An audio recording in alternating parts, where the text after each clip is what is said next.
उल्हासनगर एक परिसरातील साधुबेला चौकात मुख्य रस्त्यावर ड्रेनेज गटरचे झाकण निघाले आहे।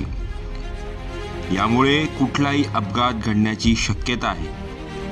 पाऊस पडल्यानंतर या ठिकाणी पाणी भरले जाते व त्यामुळे हा भाग अदृश्य होतो। यामुळे येथून जाणारे नागरिक, विद्यार्थी यांचा यामध्ये पडून अपघात होऊ शकतो।